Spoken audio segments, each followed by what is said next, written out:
Olá, meninos e meninas, estava com saudade de vocês.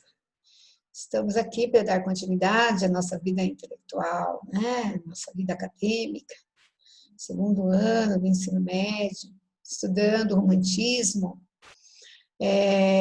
Fomos até o primeiro tempo, né? A primeira geração dos poetas românticos, a fase indianista.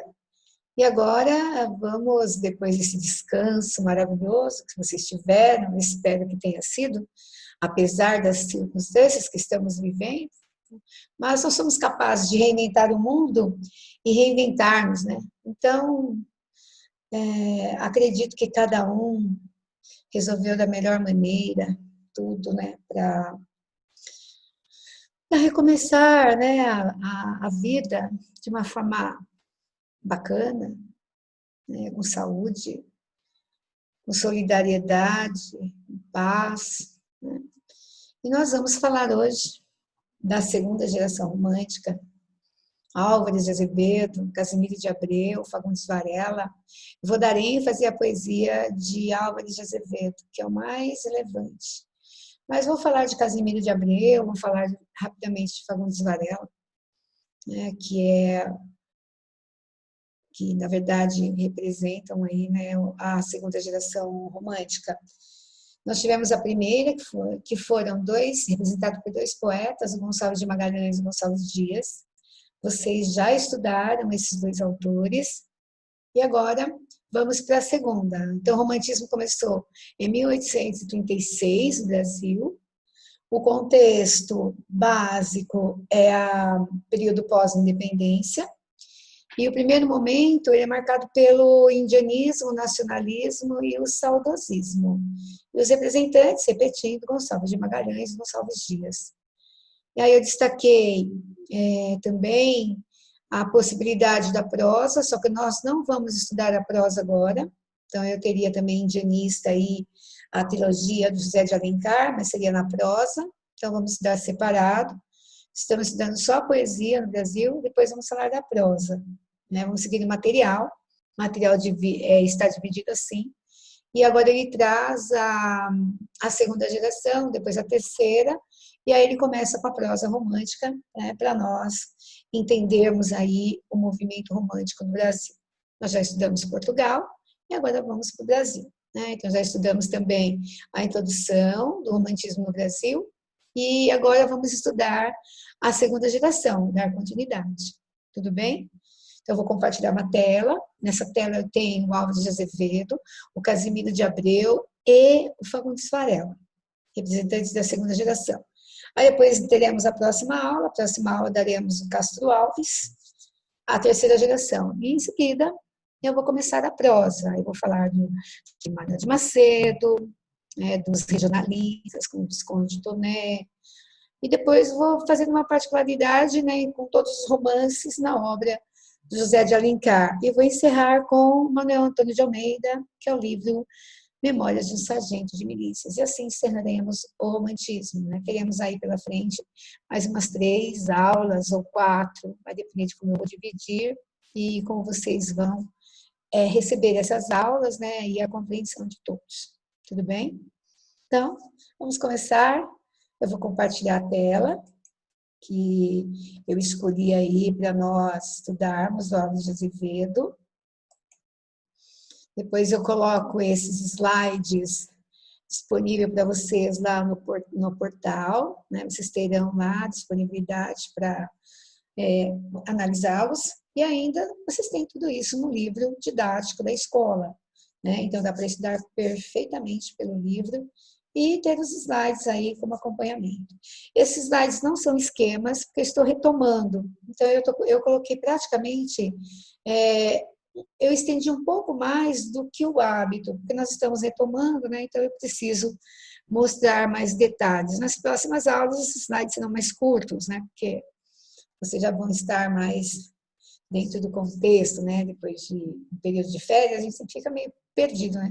Então eu estendi um pouquinho aí o conteúdo dos slides, tá? Não se preocupem, porque vocês têm tudo isso no material didático, beleza? Vamos lá. né? O Álvares de Azevedo, ele pertence à segunda geração. Essa segunda geração, ela começou por volta de 1850. Então, vamos lá, de 36 a 50, né? Agora nós vamos começar em 1850, vamos até 1865, 1870. Né? Aí surgirá o Castro Alves representando a geração condoreira, que vai ser a terceira geração, ou seja, a nossa próxima aula.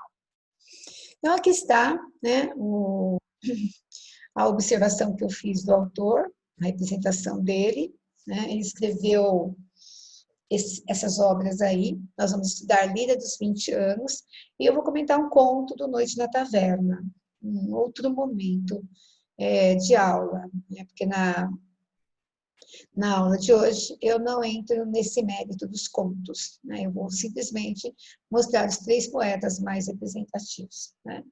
Então, eu tenho aí Lira dos 20 anos, que é o livro mais famoso dele, de poesia. Depois vem os contos satânicos, né? Contos macabros, aí vem Noite na Taverna. O Conde Lopo é um outro livro, um pequeno poema, e o Macário, uma peça de teatro, né? Que já estabelece aí o teatro romântico, embora ele não tenha sido iniciador do teatro romântico, é o Martins Pena, mas ele tem grande participação aí na representatividade do teatro romântico. Aqui eu coloquei um pouco da vida dele, eu vou destacar na minha fala apenas o que eu acho relevante, né? Vocês terão em detalhes aí, assim que vocês têm no livro, né? Então, ele é de São Paulo, tanto a família da mãe como a família do pai eram pessoas importantes, né? O pai era juiz, foi delegado, foi deputado, e depois ele adotou o Rio de Janeiro como morada, né, a família. Inclusive, ele está, depois que morreu, ele foi enterrado no Rio de Janeiro, no cemitério de João Batista. Tá? Então, só para vocês terem uma ideia, né, do que ele é. Tá? Estudou no começo em São Paulo, depois, quando a família foi para o Rio, ele pediu ao pai para voltar de São Paulo, para voltar a São Paulo para poder fazer a faculdade de Direito aqui. Foi um excelente aluno, ele veio, fez a prova, passou, foi um excelente aluno e não chegou a terminar a faculdade, porque teve um acidente que o impediu. Depois eu conto para vocês. O nome dele, Emanuel Antônio Alves de Azevedo.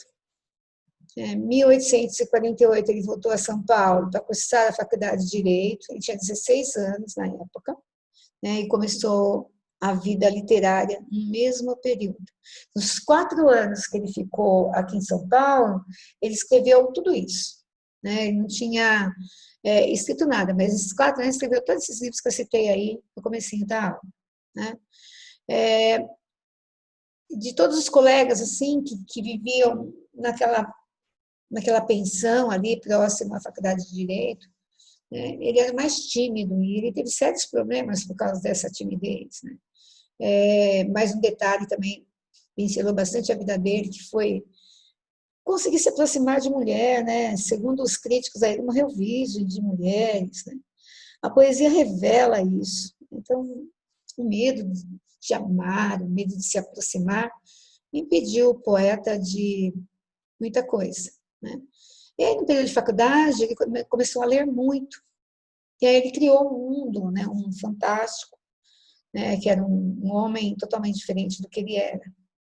Mas tem algumas adversidades aí, né, que a crítica fala.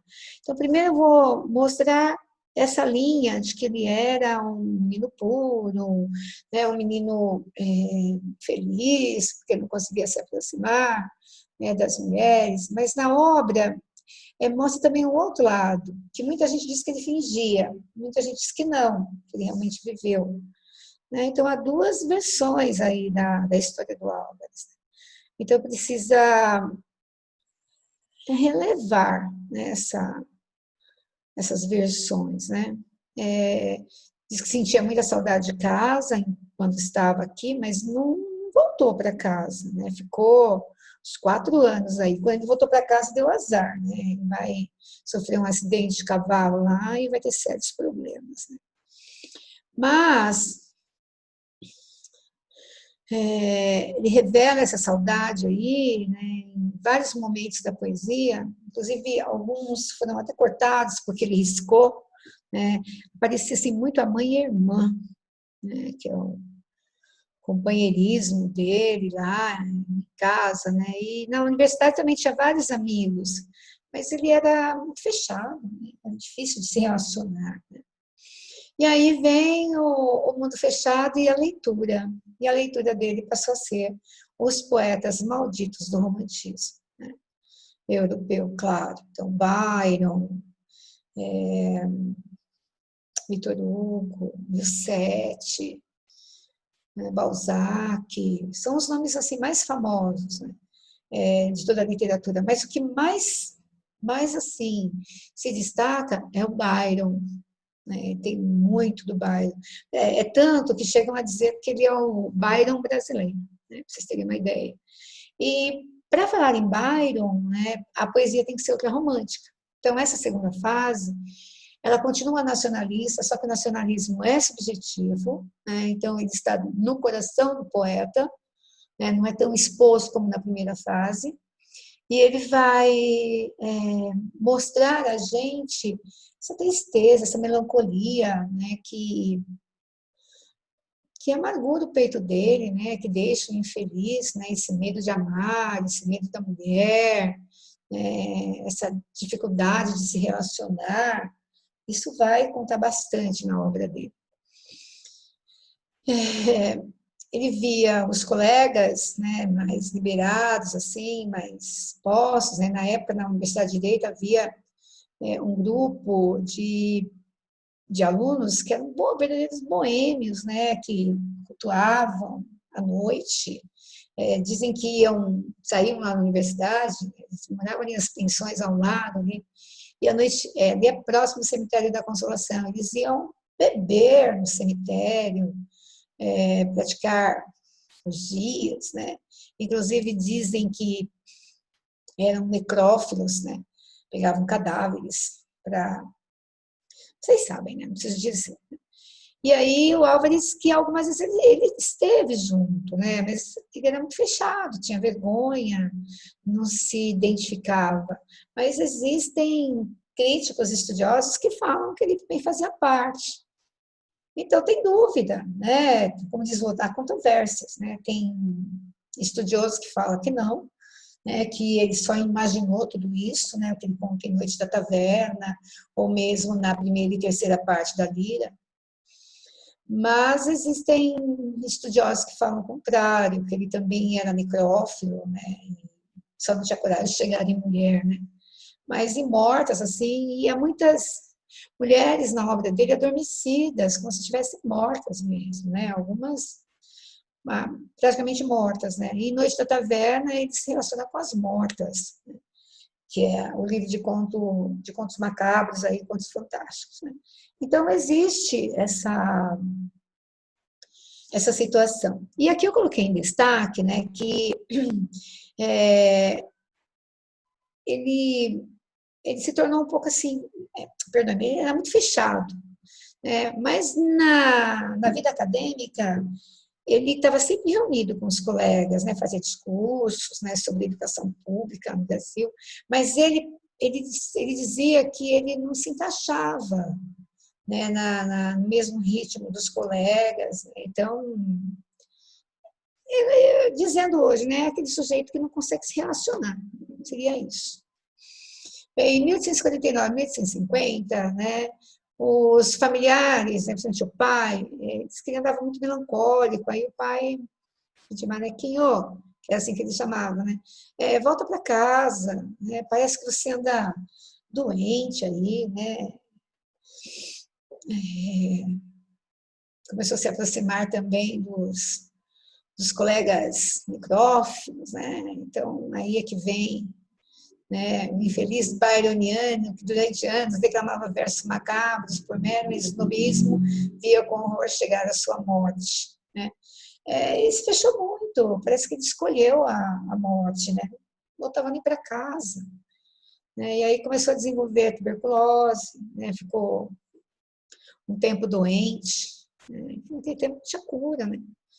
Mas ficou meio tísico lá. Aí, nesse momento aí dramático da vida dele, né? Foi para casa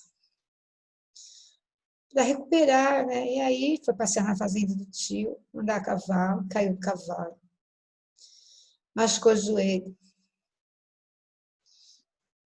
e aí morreu. Né? O joelho inflamou, fez cirurgia, não deu certo e acabou morrendo, né, dessa infecção e também dos pulmões, né? Ele tinha os pulmões afetados, né, e acabou morrendo. Aí tem uma curiosidade, né, que ele, na cirurgia, ele não foi uma cirurgia no passado, aí, né? Nem anestesia deram, coitado, né? Porque é uma medicina muito, mas muito, muito atrasada. Né? Então, tinha imunidade, que estava tísica, poucos dias depois ele morreu. E aí a família vai verificar, né, as coisas dele lá e vai descobrir, né, os livros e vai publicar, porque ele não tinha publicado nada. Né? Então a obra dele é tudo póstuma. Né? Então tudo que a gente vai falar dele aí é póstumo. Então coloquei aí, ó, é uma obra autobiográfica, traz a marca da adolescência, mas uma adolescência tão dilacerada, tão conflituosa, né, marcada, né, por dois temas de Byron, o spleen e o mal do século. O spleen é o tédio pela vida, e o mal do século é a melancolia, a insatisfação de viver. Então, ele é um poeta da segunda geração, né? Ele não tem mais essa questão do índio, da saudade, né? Ele vai falar dele mesmo, né? Um egocêntrico, um sujeito que vai ter um eu poético, assim, muito fechado, né? Muito pessoal mesmo, né? Então, egocêntrico, tá? E aí ele vai surpreender, porque a poesia é muito interessante, né? Não tem a ingenuidade, né? A ingenuidade que tem, ela, em algum momento ela se torna irônica, né? Ele finge muito bem. Então, nós temos um escritor importante, nós estudamos depois do modernismo, chamado Mário de Andrade. Mário de Andrade fez um estudo profundo, né, do Álvares de Azevedo. Então, a análise que eu tenho daqui para frente é feita pelo Mário de Andrade, que é um poeta modernista, né, do século XX, bastante importante. Né? Então ele fala, né, que a alternativa do Álvares de Azevedo na poesia é o fingimento. Né? Então finge um formidável conhecimento de vida. Né? Em muitos poemas tem uma parte da lida dos 20 anos que é totalmente irônica, né? O romantismo é irônico, então tem um certo cinismo, né? Para imitar mesmo os poetas europeus, o Byron e o Victor Hugo e o Musset. Né? E o universo dele é meio artificial, porque ele se coloca no lugar, né, do ultra romântico mesmo, né? E ele, na verdade, ele não tem razão nenhuma para isso, porque a família era bem de vida, né? O pai sempre fez tudo que ele pediu. Ele pediu para ir para São Paulo, foi, né? Então não teve pressão nenhuma. Foi basicamente uma escolha, né? Então o que pegou, pelo que a gente percebe aí pelos estudos, né, que existem, foi a ideia mesmo de não conseguir se aproximar de uma mulher. Né? É o medo de amar, o medo de ser rejeitado. Né? Imagina, um adolescente, um mocinho, ele morreu com 20, ele vai fazer 22 anos, né? Ele tinha medo de ser rejeitado, então nunca arriscou, não arriscava. Né? E aí nós vamos estudar a obra dele, Vida dos 20 anos. Nesse livro, eu tenho 4 temas: o amor, a morte, o tédio e o prosaico. O prosaico é o cotidiano. Bem, vamos falar da lírica. Então, é assim, quando a lírica foi publicada, Vida dos 20 anos, ela foi publicada do jeito que foi encontrada. Então, eu tenho lá ultrarromantismo na primeira parte. Depois, a segunda parte, eu tenho romantismo irônico. E na terceira parte, volta o ultrarromantismo. Então, provavelmente, se ele tivesse publicado, ele juntaria a primeira e a terceira e faria duas partes. Mas ele não foi ele quem publicou, foi a família, né? E aí o livro ficou em três partes, só que duas são iguais. Então, eu tenho a poesia ultrarromântica no começo, depois eu tenho a poesia ultrarromântica no final. E no meio, o romantismo irônico, cínico, né? Então, vamos começar a falar dos temas, né? Então, não se esqueçam disso, né? Que esse livro se divide em três partes, duas românticas, primeira e terceira, e a segunda é a lírica, que é irônica, né? Chamada de romantismo irônico. Bem, o que tem de bastante comum em relação ao amor, né? Na poesia, né? Na poesia, em relação ao amor, eu percebo o medo, né? E percebo o desejo, né? Então, eu coloquei aí, ó, é a parte mais convincente, só ali, a máscara satânica que tenta usar pela falsidade. Então, ele tenta mostrar o contrário, né? Então, ele fala de orgias, ele fala de mulheres adormecidas, ele fala do desejo, do erotismo, ele vai até onde dá. Quando chega, quando ele consegue ir, né, um pouco além, ele fala que ela não existe, que ela é a virgem dos sonhos, né, que ela é a mulher idealizada, então ele nunca confirma nada, né? Então, por isso que a crítica diz, né, que ele tem medo de amar. E esse medo de amar tem a ver também com o medo de desejar. E por trás disso está o medo da rejeição, né? E isso torna engraçado, né? Você vê um rapaz com quase 22 anos, né? Com medo. Não dá para comparar com o mundo de hoje, né? Na mesma época, porque os amigos eram ousados, eram boêmios, né? E ele não conseguia, né? E aí ele ficou virgem, né? Mas o que ele conta para a gente, no Noite na Taverna, é assustador, né? Ele fala de crimes morais, maldições, mesmo a poesia. Apesar de tudo isso, é uma obra que surpreende, né? Porque você lendo, você acha que é verdade, né? A persuasão dele é de fazer com que o leitor imagine que aquilo seja verdade. Vamos no trecho, né? Ó, veja se o tom falso, vê se é certo. E por te amar, por teu desdém, perdi-me. Tresnoitei-me os dias, macilento, brindei, blasfemo, ao vício e da minha alma. Tentei me suicidar no esquecimento. Ele fala isso com toda a veemência, né, na poesia, né, que você acredita, né, ó, e por te amar. E também porque você me desdenhava, eu me perdi, né? Então, ele vai usando essas estratégias, né, para mostrar, né, que ele não é tímido, que ele não tem medo, né? Então, ao contrário. Aí o Mário de Andrade, que é o que está analisando a obra dele, que eu já falei para vocês, né, diz que ele tenta passar, né, você lendo o livro Lira dos 20 anos inteiro, e mesmo as outras obras, você tem a impressão que ele é mulherengo, que ele na verdade, ele foi vítima das mulheres, né? Que ele é um devasso, que ele é um cínico, né? Que ele não tem medo, e na verdade é o contrário. Este medo se traduz através da imagem de uma mulher adormecida. Essa mulher nunca está presente. Ou ela é do sonho, ou ela já morreu, né? Ou ele está lembrando dela, de algum acidente que ela sofreu. Ela nunca está ali de verdade. Então, ela é idealizada. Ele a chama de virgem, né? Uma série de poemas, isso na fase interromântica, né? A preparação erótica e a vontade sexual do adolescente se frustram, pois ele não quer acordar, profanar, né? Ele tem desejos, né? Como qualquer homem, né? Ou qualquer mulher. Então, o meu textinho aí, a gente vê isso.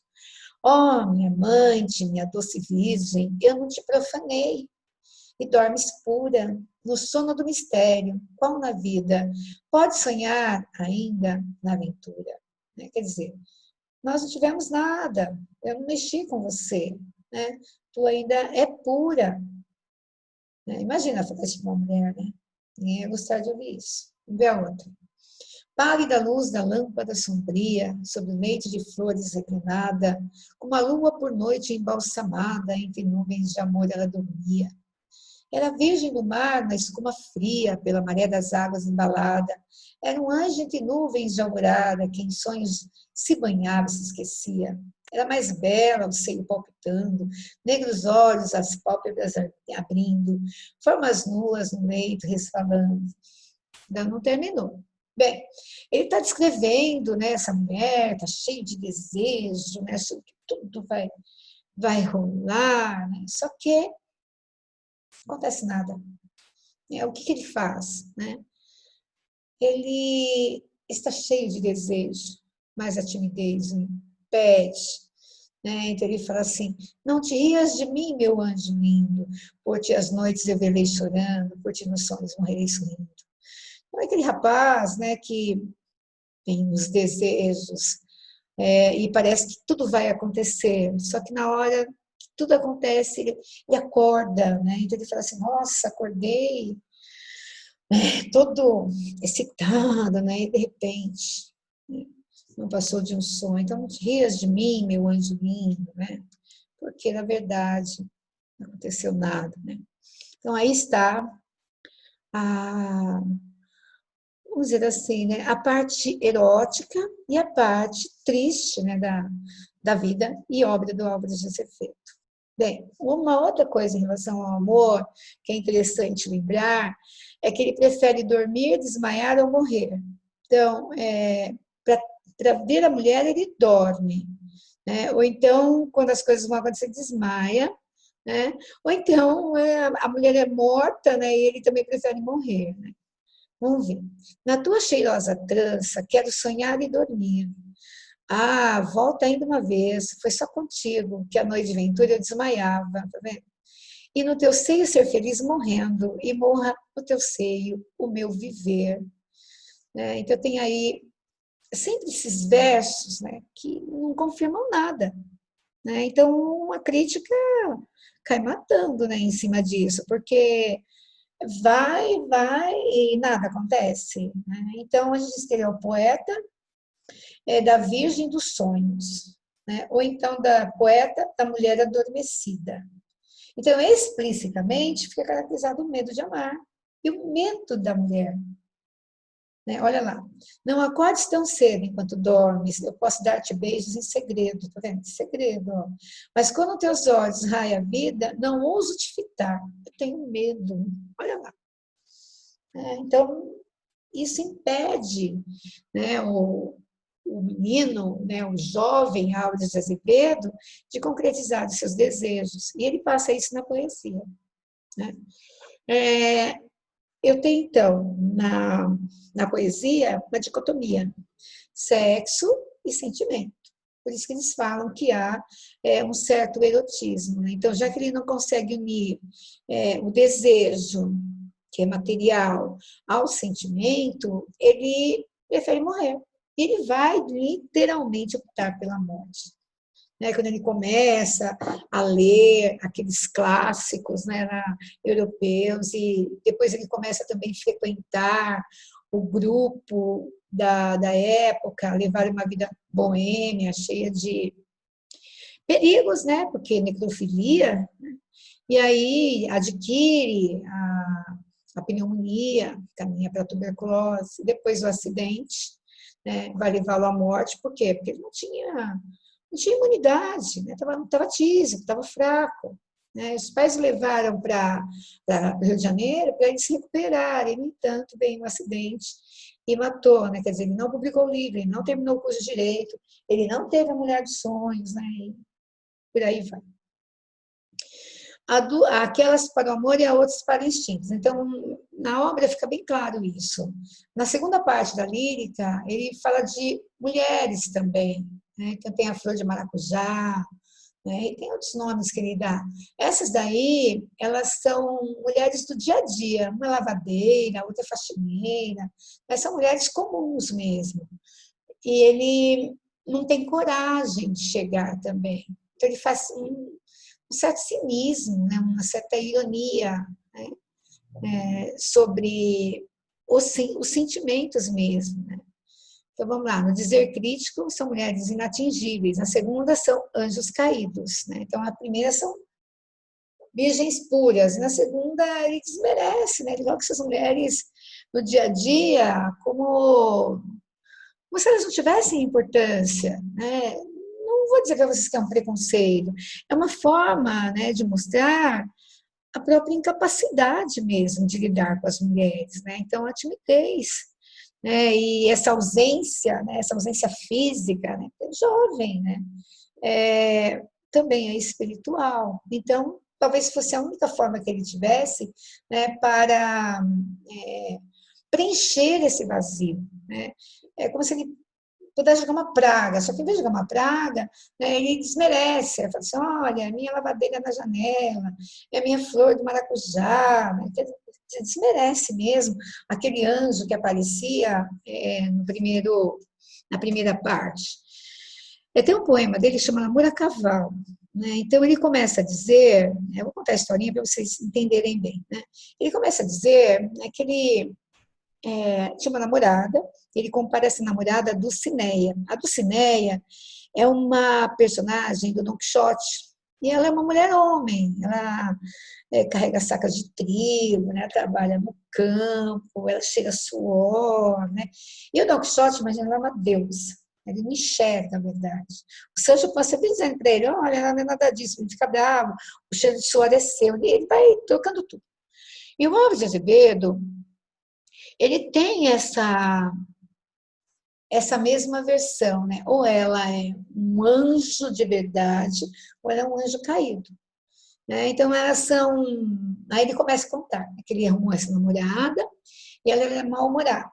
Aí eles que estava apaixonado por ela, então eles alugam um cavalo, aluga roupas, escreve versos, que não são deles, né? Mas escreve para essa namorada e vai ao encontro. Né? Ele vai encontrá-la, ela mora numa casa sobradada, e ele vai a cavalo, ele vai bater na janela. Né? Só que no caminho tinha chovido bastante, né? Ele diz que passa uma carroça e espirra água na roupa dele. Mas ele falou que, como ele estava apaixonado, né, achou que não ia ter problema, ele foi mesmo sujo ver a namorada. Aí quando ele chega, ele bate na janela, aí vem aquela cena da janela do Romeu e Julieta, né, que talvez ele queira satirizar. Ela abre a janela e vê que ele está todo sujo. Ela bate a janela na cara dele. E aí o cavalo se assusta, dá um pinote, né? Joga ele no chão, a calça se rasga, né? E ele fica com o nariz sangrando. E ele fala, poxa, dei aos diabos o namoro, né? E termina assim. Né? Então está debochando mesmo. Né? Ele pega a Dulcineia e a cena da janela do Romeu e Julieta, quer dizer, ele faz a comparação né, para colocar essa mulher né, como uma de maus bofes, uma mulher mal-humorada. Então, essa é a segunda parte. Então, na primeira parte, eu tenho uma mulher idealizada, aquele anjo perfeito. E na segunda parte, esse tipo de mulher. Aí vem o romantismo irônico. Vamos ver. Quando se trata da morte, agora a terceira parte da lira, né? Que é a terceira parte, ele volta ao romantismo. Só que aí ele fala bastante da morte, né? Quando se trata da morte, o aspecto mais conhecido de sua obra pode-se perceber com clareza a qualidade expressiva do artista, ou seja, ele se dedica mesmo. Então aí vem aquela característica que é a idealização da morte. Então o poeta romântico da segunda fase, ele é assim, ó, ele sonha com mulheres idealizadas, ele sofre, ele acha a vida dele um tédio, né? Ele tem melancolia, ele é insatisfeito, ele não tem um amor correspondido, ele simplesmente abandona, ele é escapista, ele não se controla com a realidade, e além de tudo ele vai idealizar a morte. Né? Bem, vai ser uma opção. Tem um poema dele que chama Se morre de amor, lembrança de morrer, né? Se eu morresse amanhã. Então, são os poemas mais bonitos, mas são todos de opção pela morte. Então, o poeta antevê, profetiza para si a morte, de certa maneira, ele faz uma opção por ela, diferentemente de outros companheiros da mesma geração. Né? Então, ele quis morrer. aos 20 anos, né? Ele tinha 21 anos já. Desespera perceber o fim. Quis morrer aos 20 anos, entregar-se à leviana prostituta, como se vê esse fragmento no poeta, sem imaginação. A morte leviana prostituta é da segunda parte. Não distingues amantes, eu pobre sonhador, eu terra inculta, onde não fecundou-se uma semente, convosco dormirei. Mesmo assim, né, ele se lembra de coisas que com a morte ele vai perder. Ele lamenta, ele tem um poema que ele lamenta a saudade da mãe, né, que ele não vai mais ver a mãe, que ele não vai mais ver a irmã, ele fala muito da mãe e da irmã. Ele lamenta não poder mais sonhar com aquela mulher idealizada, ele lamenta não ter mais os anjos caídos, né, mas ele cristaliza a morte. Né. Então, olha, se eu morresse amanhã, viria ao menos fechar meus olhos, minha triste irmã, minha mãe de saudades morreria, se eu morresse amanhã. Quanta glória precita em meu futuro, que a aurora de porvir, e que amanhã eu perdera chorando essas coroas, se eu morresse amanhã. Perceberam? Ele tem noção, ele tem consciência. Que sol, que céu azul, que doce nalva, acorda a natureza mais louçã.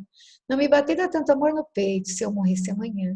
Mas essa dor da vida que devora a ânsia de glória e dolorida fã, a dor no peito emudecer ao menos, se eu morresse amanhã. Né? Vem o significado de Louçã e de Afã. Né? Então, aí você pode ver, né, que ele já está pretendendo a morte. E aí vem um dos poemas mais bonitos, que é a Lembrança de Morrer. Então, vamos lá. Ó. Aqui a gente tem o Mal do Século e tem o Spring. Vamos lá, falando da morte. Quando meu peito rebentar-se a fibra, quando eu morrer, que o espírito enlaça a dor vivente, não derramem por mim nenhuma lágrima em pálpebra demente, e nem desfore na matéria impura, flor do vale que adormece ao vento. Não quero que uma nota de alegria se cale por meu triste passamento. Olha lá, descanse o meu leito solitário, na floresta dos homens esquecidos, a sombra de uma cruz escrevam nela. Foi poeta, sonhou e amou na vida. Esse é o final do poema, é claro, pulou aqui, né? Desculpa. E aí a gente tem o desejo dele de ser enterrado numa floresta, né? E ele pede para que a lua ilumine o túmulo dele à noite, né? E no túmulo tem que estar escrito: foi poeta, sonhou e amou na vida, que são os predizeres do romantismo. Ele escreveu sobre tudo que sentiu, né? E morreu sem sentir. Aí tem as fantasias eróticas, que eu já falei na segunda parte, né? Aí vem o spleen e o mal do século, que eu também já falei para vocês. E aí descobrimos por fim, né? O que realmente o jovem tímido e inexperiente, sequioso de amor, né, cheio de desejo, pensava. Passei como Dom Juan entre as donzelas, suspirei as canções mais doloridas, e ninguém me escutou. Oh, nunca virgem flor das faces belas, sorvi o mel nas longas despedidas. Meu Deus, ninguém me amou. Olha que lamento, né? Que tristeza. Né? Aí eu tenho um adolescente se confessando, né? É triste, mas para a literatura isso tem grande valor, né? Porque é um ultrarromantismo, mas um ultrarromantismo que tem a ver com a vida dele, né? Tem bastante sinceridade aí, né? E a literatura fica perfeita, né? Vamos ver esse daí. Vou ficando blasé, passei os dias pelo meu corredor, sem companheiro, sem ler nem poetar. Vivo fumando, minha casa não tem menores névoas que a deste céu de inverno. Solitário, passo as noites aqui dias longos, dei-me agora ao charuto em corpo e alma. Não passei a cavalo e não namoro. Reina a desordem pela sala antiga, desce a teia de aranhas bambinelas, a estante polvurenta roupa os livros, sobre as cadeiras poucas se confunde, marca a folha do falso, um colarinho. E resta agora aquela vaga sombra na parede, fantasma de carvão e pó-cerúleo, tão vaga, tão extinta e fumarenta, como a de um sonho recordar incerto. Pobre leito meu, desfeito ainda, a febre aponta a noturna insônia, que lânguido à noite debati-me em vão delírios, anelando um beijo. Foram sonhos, contudo, a minha vida se esgota em ilusões. ter 20 anos sem gozar de leve, aventura de uma alma de donzela, e sem nunca na vida ter sentido nunca no suave atração de um rosa corpo, meus olhos turvos se fechar de gozo. Assim vai, né? Ele vai mostrando aí, né, as tristezas de não ter conseguido nada. Então, esse é o Álvares de Azevedo. Bem, um caminhar final, né? Então, os traços mais surpreendentes, o que mais surpreende na obra dele é a ironia da segunda parte. Então, esse poema, esse texto que está aí desse poema é um dos mais famosos, ó lua bela dos amores, se tu és moça e tem um peito amigo, não me deixes assim dormir solteira, meia-noite vem cear comigo.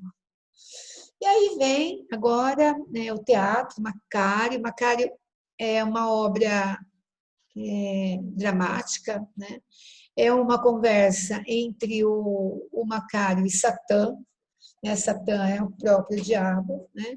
E aí vem os dois com cinismo, né? E eles vão falar do amor, olha os temas, da morte e do sexo, exatamente o que não aconteceu na vida dele, né? Aí tem um trecho para vocês verem, né, para vocês saberem. Ó, por acaso, há mulheres ali, em São Paulo, mulheres, padres, soldados, estudantes. Para falar mais claro, as mulheres são massivas, os padres dissolutos, soldados ébrios, os estudantes vazios. Isso salva honrosas exceções. Por exemplo, amanhã em diante tu. Essa cidade deveria ter o teu nome. Tenho de um santo, é quase o mesmo. Não é hábito que faz o monge. Demais essa terra é devassa como uma cidade insípida, como uma vila, e pobre como uma aldeia. Até as calçadas que tem são intransitáveis, parecem castoadas as tais pedras. As calçadas do inferno são 1000 vezes melhores. Mas o pior da história é que as beatas e os cônegos, cada vez que saem, a cada tapada, blasfemam tanto com o rosário na mão, que já estou enjoado. Veja lá o diabo falando, né? Bem, depois tem as outras cenas, né? Vocês vão ler aí com mais tranquilidade, né? E aí a gente vai caminhar, né, para a, a parte crítica, né, da obra dele. Aí tem um comentário, né, de um crítico importante na literatura, que é o Antônio Cândido. Coloca, através dessas histórias macabras, perversas e até mesmo risíveis sobre os limites da crueldade, das possibilidades diabólicas do ser humano, tudo isso aproxima do gótico, dá certa consistência aos contos que assim ultrapassam a dimensão da falsidade, melodramática, transforma-se em opressivo pesadelo. Como exemplo, podemos lembrar um desses relatos. Aí é sobre Noite na Taverna, né, que é o conto que eu prometo, quando voltarmos presencial, contar a vocês. Tá bom? Senão eu não vou terminar nunca essa aula. Vamos lá. O segundo autor do ultrarromantismo é o Casimiro de Abreu. Casimiro de Abreu, esse é um poeta que se tornou muito popular, que a poesia dele é bem infantil, tudo que ele é conhecido como poeta da infância. Esse também tem medo de amar e tem medo de mulher. Mesma coisa. Dizem que ele teve um grande amor, mas ele não teve coragem de chegar. É o mesmo problema. Só que o Casimiro de Abreu, ele era filho de um comerciante, né? E o pai queria que ele seguisse o que ele era, ou seja, comerciante. Ele terminou a escola no Rio, né? E ele foi enviado à capital do Império, ou seja, Lisboa, para estudar comércio. E foi muito contra a vontade. E ele já escrevia algumas poesias, né, na adolescência. Aí ele foi para lá, com 4 anos, ele tinha 14 anos quando ele foi, né? 4 anos em Portugal e voltou ao Brasil. Voltou com diploma, deu para o pai. Voltou doente, porque não queria, né? Não queria seguir aquele caminho. Queria ser poeta, queria ter feito direito, e o pai não aceitou, né? Aí a publicação do livro vai ser depois da morte dele, né? Ele vai vir, né? Vai ficar um ano ali e vai morrer, né? Ele vai terminar de escrever a obra dele e vai morrer de tuberculose. Mas ele morreu de tristeza, viu, gente? Não gostava do que era. E o pai era muito exigente, ele não concordava com o pai, então ele optou pela morte também. Então você fala, nossa, eles se matam assim, sim. Né? Os que não se matam diretamente se matam indiretamente. No caso dele, né, vida boêmia, em Portugal, e aqui continuou com a vida boêmia. Ele pegava doenças, né? E a tuberculose estava lá e acabava matando. E aí a família publicou o livro Primaveras, né? Fez um sucesso danado. Ele é conhecido como um poeta de grande valor, é o poeta da infância. E os jovens, né, daquele período ali decoravam os poemas, né? E em festas ficavam recitando, que eram poemas simples, né? De fazer, de guardar, né? E acabou tornando o poeta importante. Né? Então, vamos lá. O que tem de importante na obra dele? Né? Ele é subjetivo, igual ao Álvares de Azevedo? Não, ele é mais simples. Álvares de Azevedo é muito subjetivo.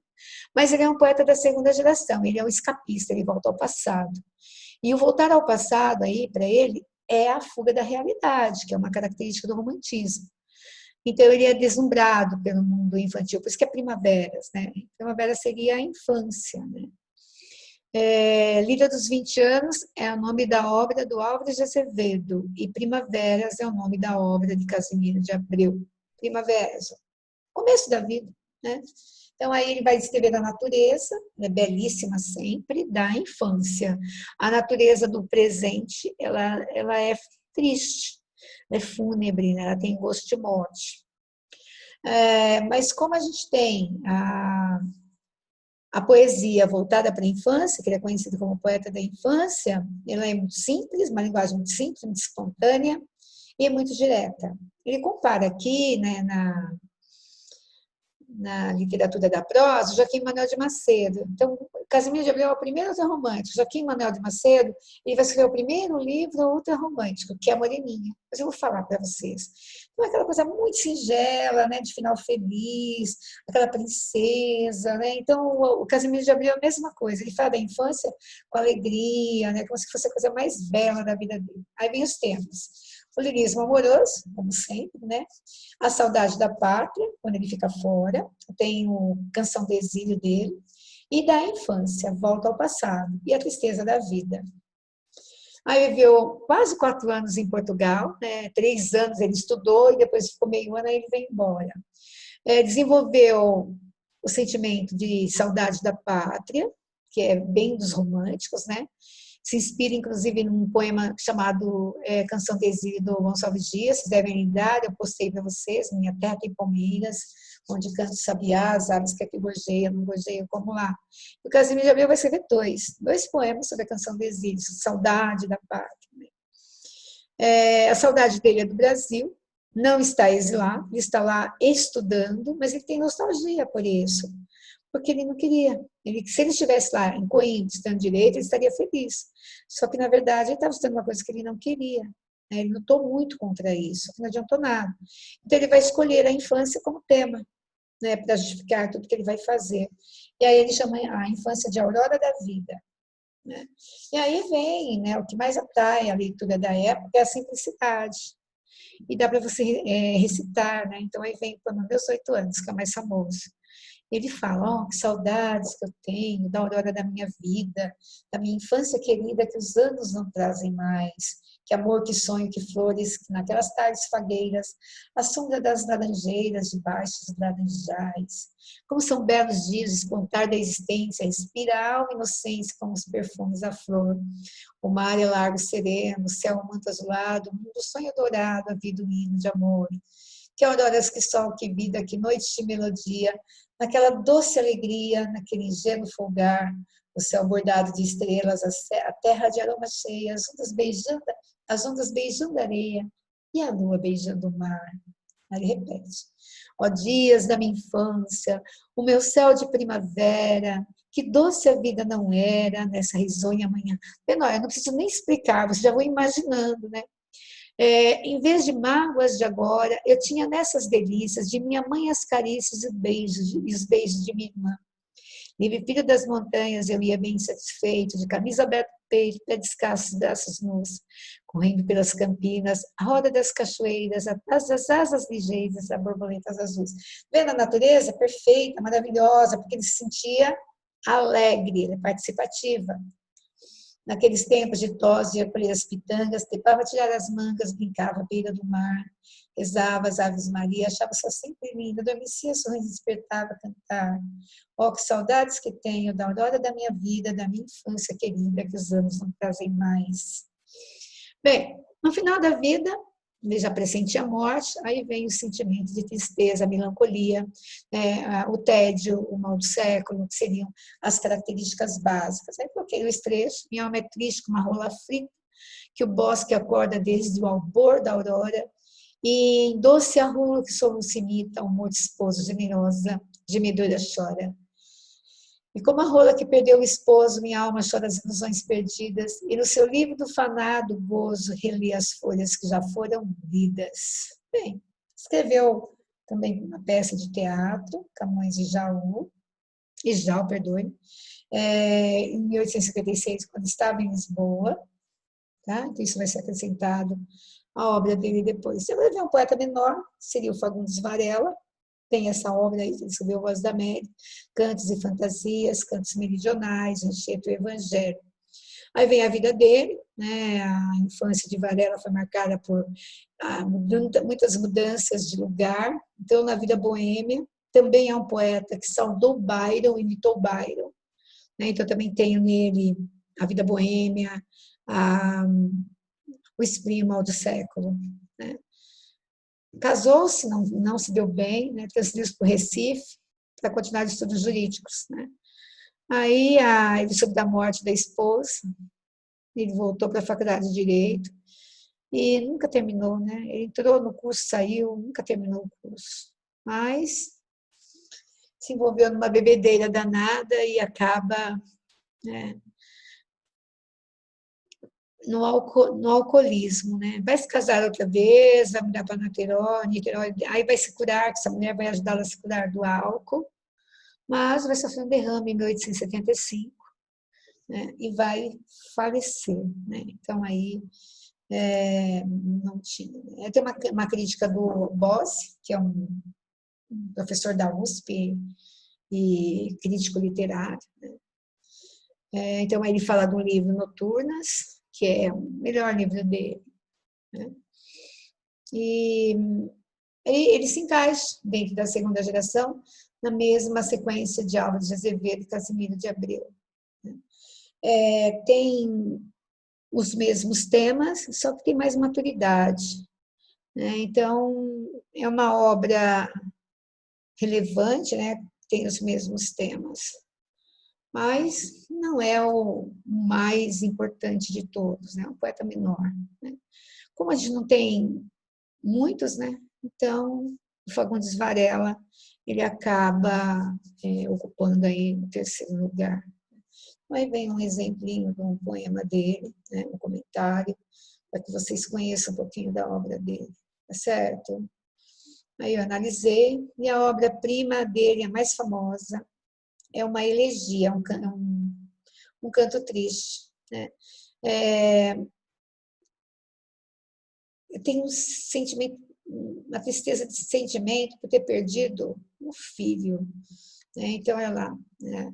É um filho recém-nascido. Então, esse é o poema mais famoso dele. Como aparece em vestibular, em algum lugar, é esse. Era na vida pomba predileta, que sobre um mar de angústia conduzia, o ramo da esperança era as estrelas que entre as névoas do inverno cintilava.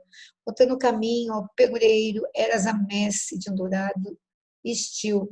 Eras o idílio de um amor sublime, eras a glória e a inspiração à pátria, por vir do teu pai. No entanto, pomba, parou-te a flecha do destino. Engoliu o temporal da norte, teto, caíste, crença, já não vives. Homenagem à morte do filho, né? Então aí tem uma elegia, um poema assim, um poema triste, melancólico, que ele faz em homenagem ao filho. Escorrei, correio, lágrimas saudosas, legada a serva de ventura extinta, dúbios achotes que eu temer clareio, a luz fria de sonhar que é morto. Aí vem a tristeza, né, do poeta. Então, a intenção era mostrar para vocês essa mudança, né, da primeira geração para a segunda geração. Então, enquanto a primeira exalta o índio, exalta a natureza, né, a saudade da pátria, fala de amor, mas falar mais de amor é na segunda geração. Então, eu tenho a primeira como indianista, saudosista, ou nacionalista, a segunda como ultrarromântica, e aí as características que mais aparecem são o spleen, o mal do século, que é a influência de Lord Byron, mulheres idealizadas e outras. Espero que vocês tenham entendido a aula e se preparem para fazer os exercícios dela, que faremos numa próxima aula. Até!